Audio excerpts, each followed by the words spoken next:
The Jesus myth hypothesis states essentially, it has 4 pillars that it stands upon. 1, the Pauline epistles show no awareness that Jesus was supposed to have recently lived. 2, no contemporaneous writings from or about Jesus. Now this is true.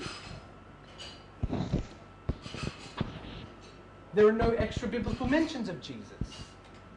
There exist no original manuscripts, and this ties in with the textual criticism. Now, I don't have time to address every single one of them, but I will be sticking around if anybody wants to talk about this. I will, however, address the first one, and because this is my favorite one to address. Very quickly, Jesus did not exist is an historical claim, and it is therefore subject to the methodology in historiography.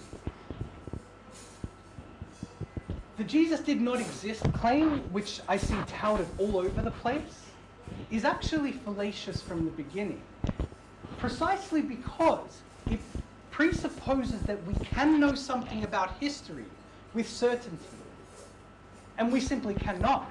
Historians work from the basis of probabilities, and they work on that basis, and it's not a very easy, I guess, constraint to have, but they have no choice.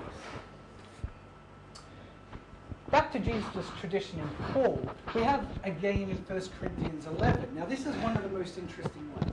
And this one strikes me as those who make this objection that Jesus did not know a Jesus who, Paul did not know a Jesus who had recently lived on earth, makes me wonder whether they've actually read any of Paul's epistles.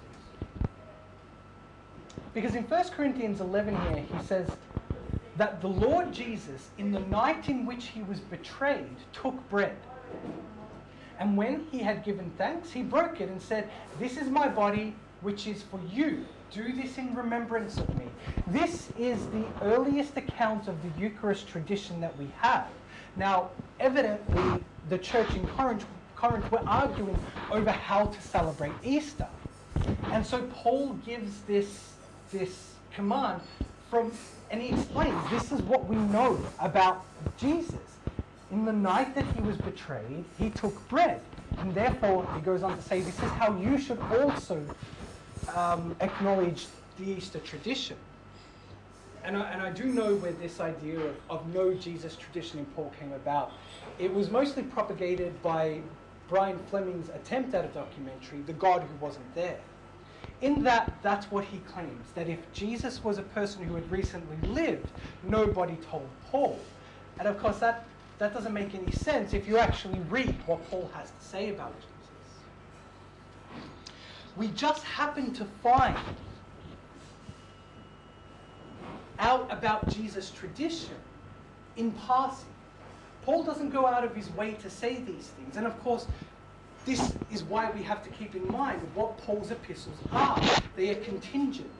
They are based on occasions where there was an occasion for Paul to address the Eucharist tradition. There was an occasion for Paul to address the Jesus tradition on divorce.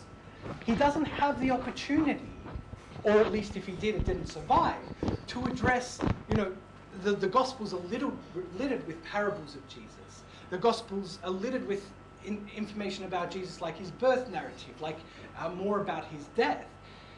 You don't find this in Paul, but it's quite simply because he just didn't have the occasion to address these topics.